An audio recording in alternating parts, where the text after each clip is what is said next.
I am Dr. Shivaputra S. Bedjirge, Associate Professor in Political Science, Government Women's First Grade College, Kalaburgi. Today we shall discuss about political process in India, paper prescribed for BA third semester students of Karnataka State Akkamahadevi Women's University, Vijaypur. In this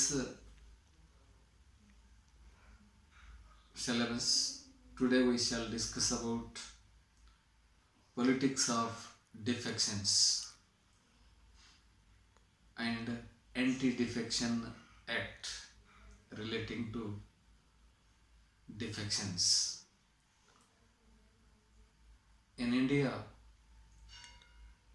from independence, several political parties and governments faced challenges due to defections in the political parties. We have adopted parliamentary democracy, which is dependent upon the support of majority elected members to form the government. In this context, the support of legislators is necessary for survival of any government, either at the center or in the states or in the local bodies. Therefore, to acquire political power, many political parties encouraged for defections, and such a defection became problem in the country's political situation, and which resulted in the decline of many governments. Therefore, Anti-Defection Act was passed by the parliament. ಇಂದು ನಾವು ಪಕ್ಷಾಂತರ ರಾಜಕೀಯ ಎಂಬ ವಿಷಯವನ್ನು ಕುರಿತು ಚರ್ಚೆ ನಡೆಸುತ್ತಿದ್ದೇವೆ.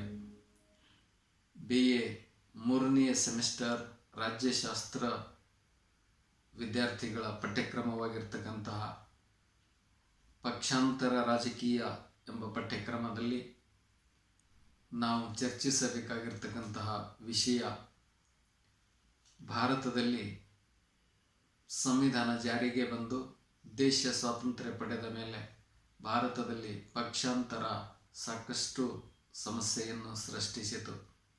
ಭಾರತದಲ್ಲಿ ನಾವು ಸಂಸದೀಯ ಪ್ರಜಾಪ್ರಭುತ್ವ ಸರ್ಕಾರದ ಪದ್ಧತಿಯನ್ನು ಹೊಂದಿದ್ದೇವೆ.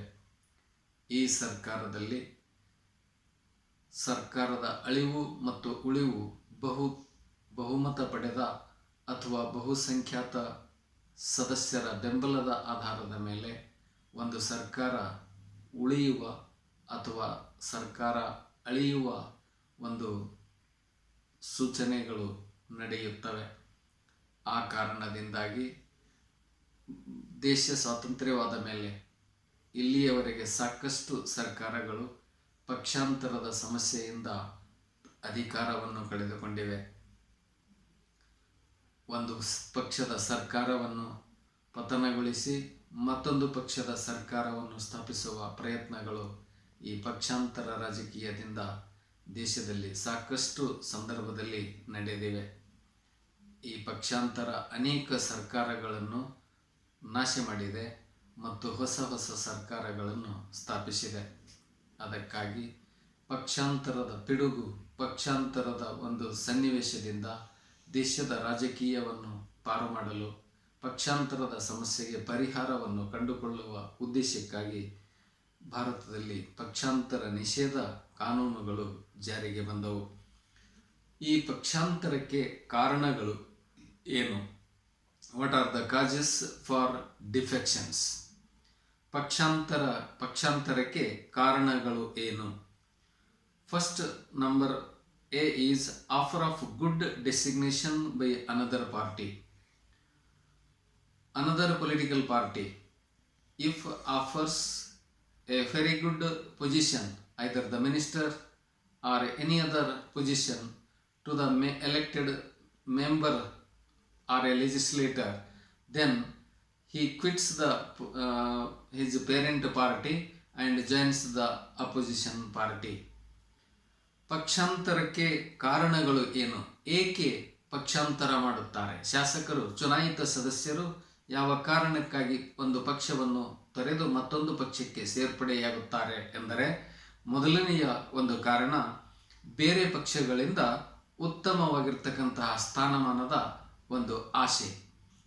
ಬೇರೆ ರಾಜಕೀಯ ಪಕ್ಷಗಳು ತನ್ನ ರಾಜಕೀಯ ಪಕ್ಷಕ್ಕಿಂತ, ತನ್ನ ಮಾತೃ ರಾಜಕೀಯ ಪಕ್ಷಕ್ಕಿಂತ ಹೆಚ್ಚಿನ ಒಂದು ಜವಾಬ್ದಾರಿಯನ್ನು, ಮಂತ್ರಿ ಪದವಿಯ ಒಂದು ಸಾಧ್ಯತೆಯನ್ನು ಅಥವಾ ಇತರ ಸೌಲಭ್ಯವನ್ನು ಕೊಡುವ ಆಸೆ ಹಚ್ಚಿದಾಗ ಶಾಸಕರು ತಮ್ಮ ಪಕ್ಷವನ್ನು ಬಿಟ್ಟು ಬೇರೆ ಪಕ್ಷವನ್ನು ಸೇರಿಕೊಳ್ಳುತ್ತಾರೆ. The second reason is negligence by the party. Second cause for the defection is the political party to which a legislator belongs. That political party, if neglected such a legislator and not given any preference, either is express his voice in the party or in the government, under such circumstances he feel not any responsibility in his own party. Therefore he decides to join another party, to quit his party, and he will decides to join another party. ಪಕ್ಷಾಂತರಕ್ಕೆ ಎರಡನೆಯ ಕಾರಣ ಎಂದರೆ, ಯಾವ ರಾಜಕೀಯ ಪಕ್ಷಕ್ಕೆ ಒಬ್ಬ ಶಾಸಕ, ಒಬ್ಬ ಪ್ರತಿನಿಧಿ ಸೇರಿದ್ದಾನೋ ಆ ರಾಜಕೀಯ ಪಕ್ಷದಲ್ಲಿ ಆತನಿಗೆ ಅಲಕ್ಷ್ಯ ಮಾಡುವುದು. ಆ ಪಕ್ಷದ ಸರ್ಕಾರವಾಗಲಿ ಅಥವಾ ಆ ರಾಜಕೀಯ ಪಕ್ಷವಾಗಲಿ ಆತನಿಗೆ ಅಲಕ್ಷ್ಯ ಮತ್ತು ನಿರ್ಲಕ್ಷ್ಯ ಮಾಡಿದ ಕಾರಣಕ್ಕಾಗಿ ಆತನು ತನ್ನ ಮಾತೃ ಪಕ್ಷವನ್ನು ತೊರೆದು ಯಾವ ಪಕ್ಷವು ತನ್ನನ್ನು ಗಮನಿಸುತ್ತದೆಯೋ, ತನ್ನ ಒಂದು ನಿರ್ಧಾರಗಳಿಗೆ, ತನ್ನ ಮನಸ್ಸಿನ ಭಾವನೆಗಳಿಗೆ ಬೆಲೆ ಕೊಡುತ್ತದೆಯೋ ಆ ಪಕ್ಷವನ್ನು ಸೇರಲಿಕ್ಕೆ ಆ ಒಬ್ಬ ಪ್ರತಿನಿಧಿ ಬಯಸುತ್ತಾನೆ. The third reason, number C, is if legislator is offered for ministership. If A legislator offered by another political party, if he joins that party, the person will be provided the position of a minister in the newly forming government. With such desire, the elected representatives will quit his parental political party and joins the opposition party to acquire the ministerial position in another party. ಪಕ್ಷಾಂತರಕ್ಕೆ ಮೂರನೆಯ ಕಾರಣ ಎಂದರೆ, ಬೇರೊಂದು ರಾಜಕೀಯ ಪಕ್ಷವು ಚುನಾಯಿತ ಪ್ರತಿನಿಧಿ ಅಥವಾ ಶಾಸಕನಿಗೆ ಮಂತ್ರಿ ಪದವಿಯ ಆಸೆಯನ್ನು ತೋರಿಸಿದಾಗ ಆ ಮಂತ್ರಿ ಸ್ಥಾನವನ್ನು ಪಡೆಯುವ ಉದ್ದೇಶಕ್ಕಾಗಿ ಆ ಚುನಾಯಿತ ಪ್ರತಿನಿಧಿ ಅಥವಾ ಶಾಸಕ ತನ್ನ ಪಕ್ಷಕ್ಕೆ ರಾಜೀನಾಮೆ ಕೊಟ್ಟು ಬೇರೆ ಪಕ್ಷವನ್ನು ಸೇರ್ಪಡೆಯಾಗುತ್ತಾನೆ. ಇದು ಪಕ್ಷಾಂತರಕ್ಕೆ ಮೂರನೆಯ ಕಾರಣ. Next, number 4th cause for the defections is ideological difference with the party. If a legislator believed in some ideology and his political party believed in another ideology, when the ideas and the thinking of an individual legislator, if comparison to his own political party are similar, then such a legislator will continue in his own party.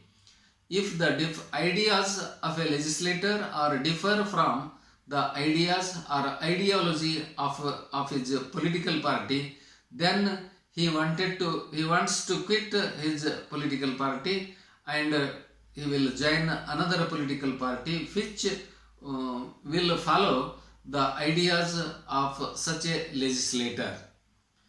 ಪಕ್ಷಾಂತರಕ್ಕೆ ನಾಲ್ಕನೆಯ ಕಾರಣ ಎಂದರೆ ರಾಜಕೀಯ ಪಕ್ಷದ ವಿಚಾರಧಾರೆಗಳಿಗೆ ಶಾಸಕನ ವಿಚಾರಧಾರೆಗಳು ಹೋಲಿಕೆ ಆಗದಿದ್ದಾಗ ಆತನು ತನ್ನ ಪಕ್ಷಕ್ಕೆ ರಾಜೀನಾಮೆ ಕೊಡುತ್ತಾನೆ.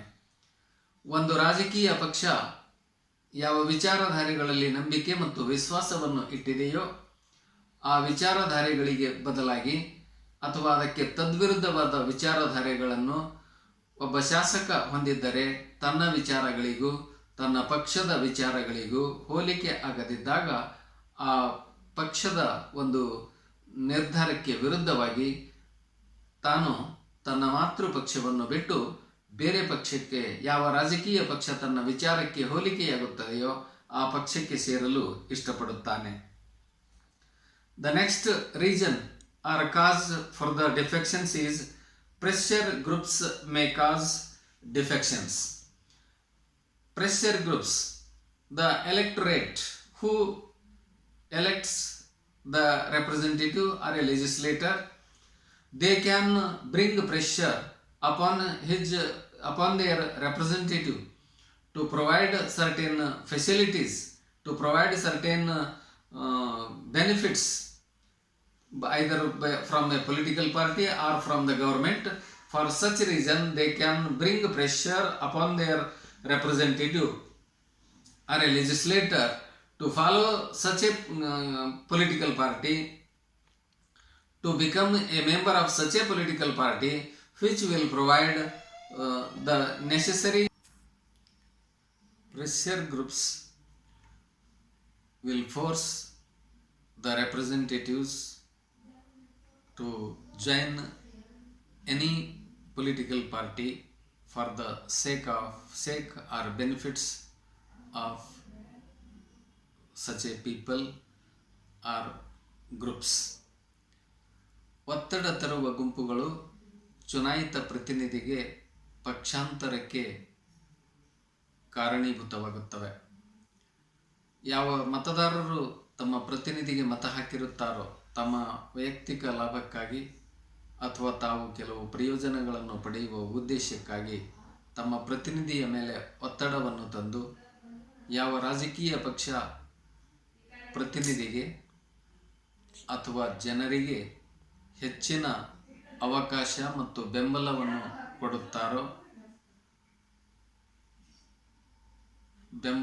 ಕೊಡುತ್ತಾರೋ ಅಂತಹ ರಾಜಕೀಯ ಪಕ್ಷವನ್ನು ಸೇರ್ಪಡೆಯಾಗುವಂತೆ ತಮ್ಮ ಪ್ರತಿನಿಧಿಯ ಮೇಲೆ ಒತ್ತಡ ಹೇರುತ್ತಾರೆ.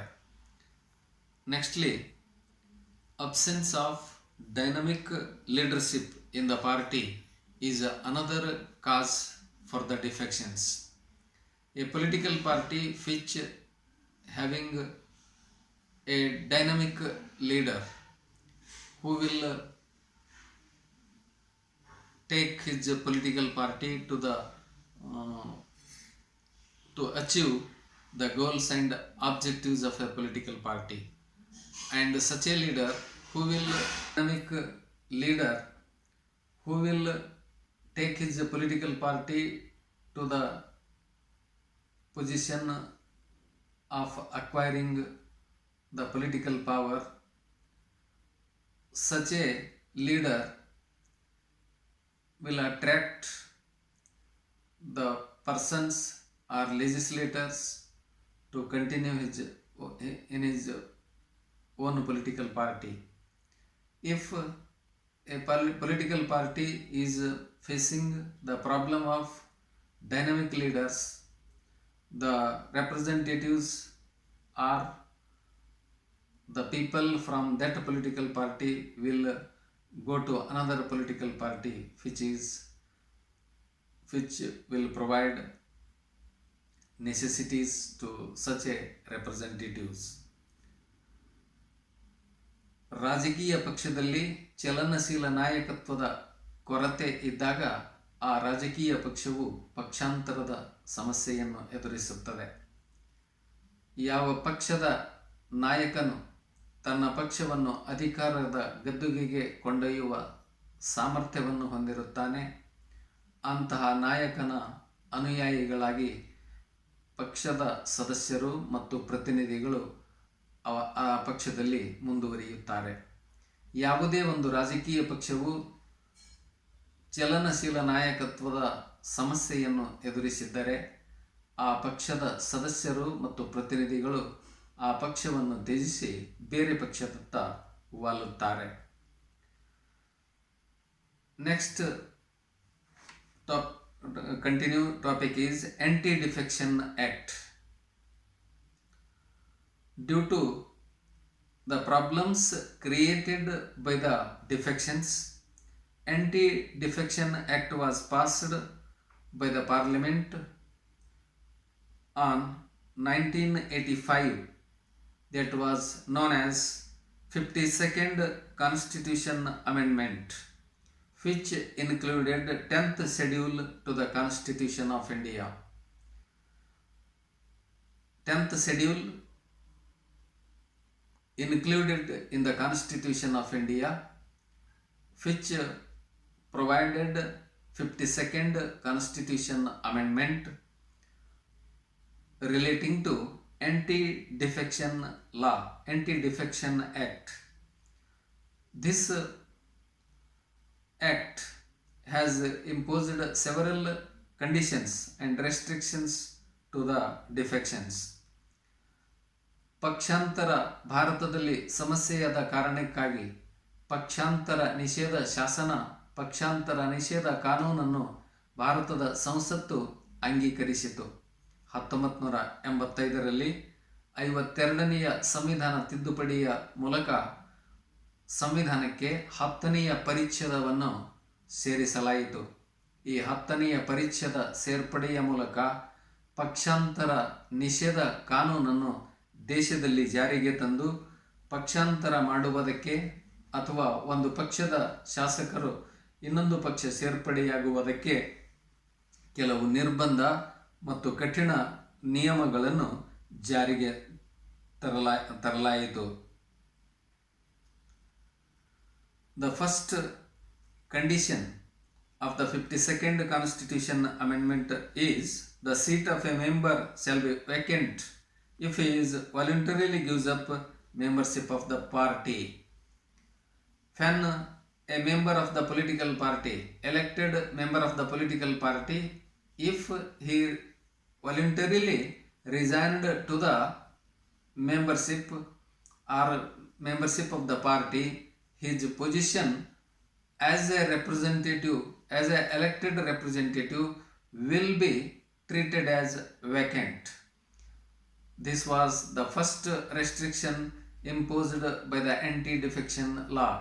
ಪಕ್ಷಾಂತರ ನಿಷೇಧ ಕಾನೂನಿನ ಪ್ರಕಾರ ಮೊದಲನೆಯ ಒಂದು ನಿರ್ಬಂಧ ಏನು ವಿಧಿಸಲಾಯಿತು ಎಂದರೆ, ಯಾವುದೇ ಒಬ್ಬ ಚುನಾಯಿತ ಪ್ರತಿನಿಧಿ ತನ್ನ ಸ್ವ ಇಚ್ಛೆಯಿಂದ ತನ್ನ ಪಕ್ಷಕ್ಕೆ ರಾಜೀನಾಮೆ ಕೊಟ್ಟರೆ, ತನ್ನ ಪಕ್ಷದ ಸದಸ್ಯತ್ವವನ್ನು ಬಿಟ್ಟುಕೊಟ್ಟರೆ ಶಾಸನ ಸಭೆಯ ಒಂದು ಪ್ರತಿನಿಧಿತ್ವವನ್ನು, ಸದಸ್ಯತ್ವವನ್ನು ಕಳೆದುಕೊಳ್ಳುತ್ತಾನೆ.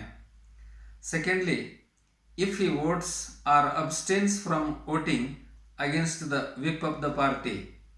The second condition was, if a representative of a political party, elected representative of the political party,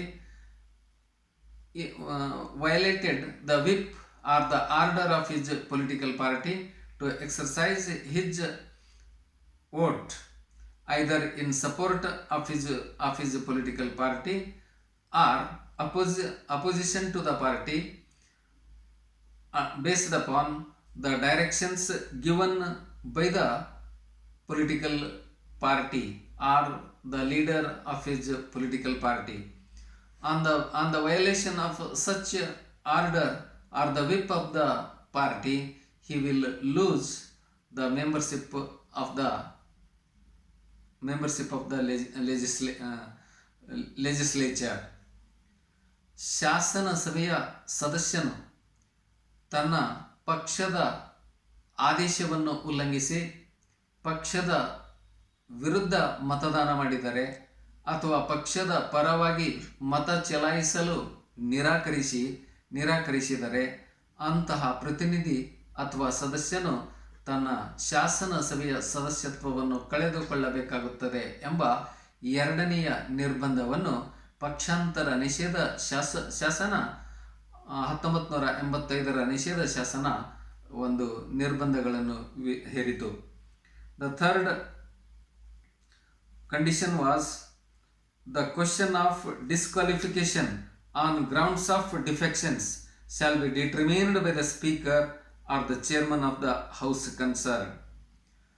The question of disqualification of any member of the political party shall be determined by the speaker of the lower house or the chairman of the upper house of the legislature shall be determined and not by any other decision.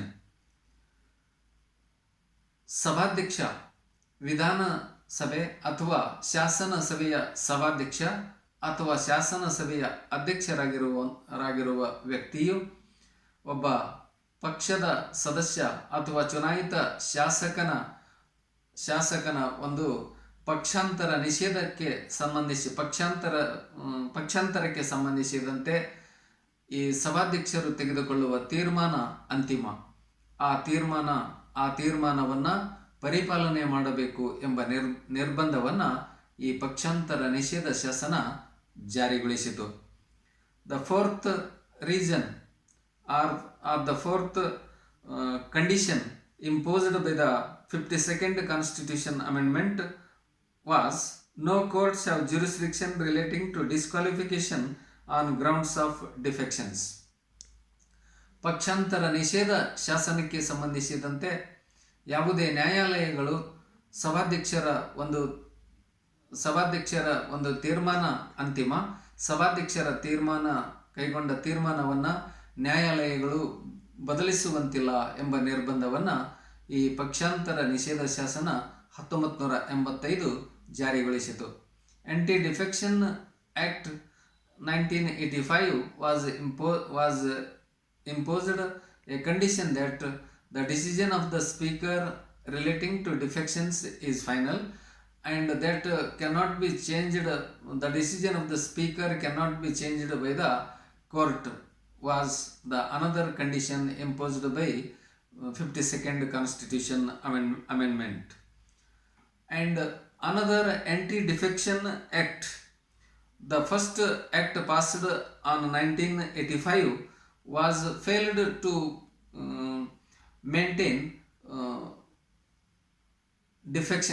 control the defections.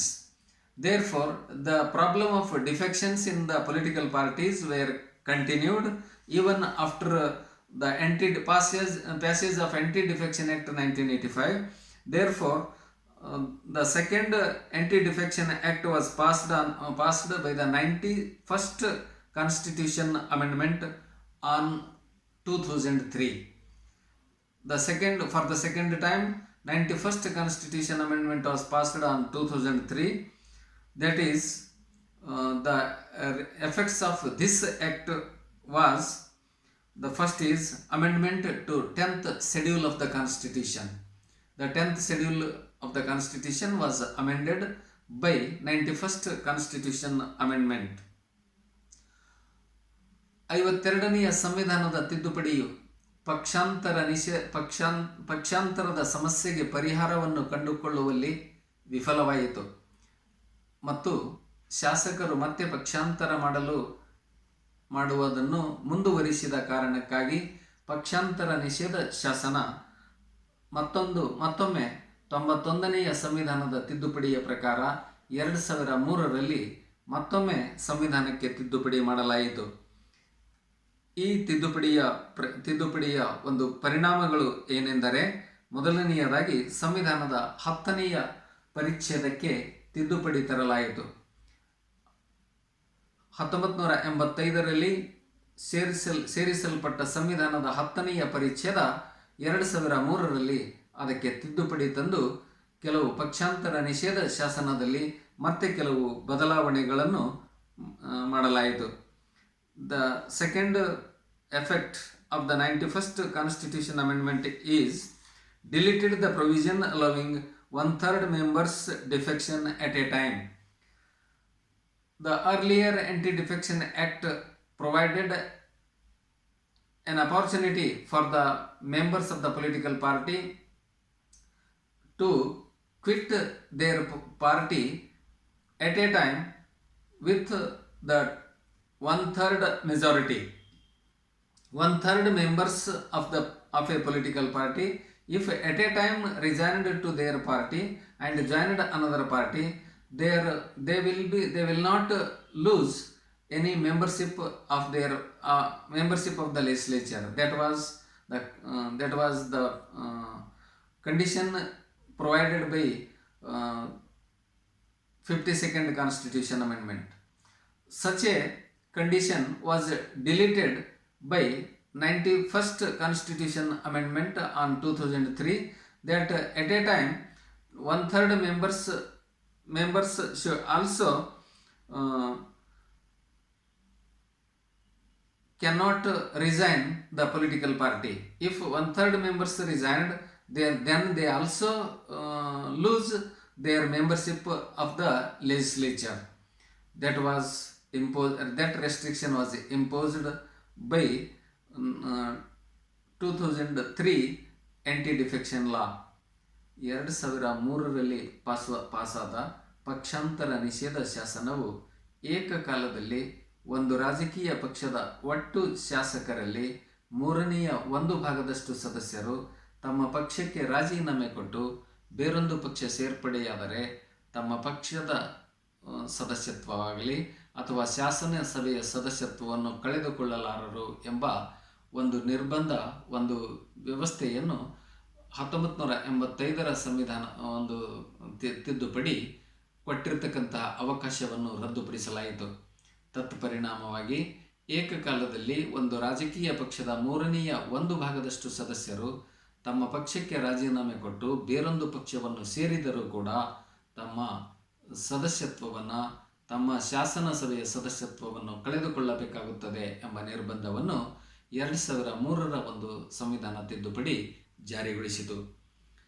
ನೆಕ್ಸ್ಟ್ಲಿ, restricted the size of ministry to 10 to 15% of the legislators.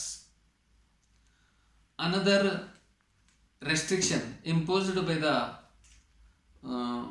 91st Constitution Amendment is the total number of ministers in any government, either the state government or the central government.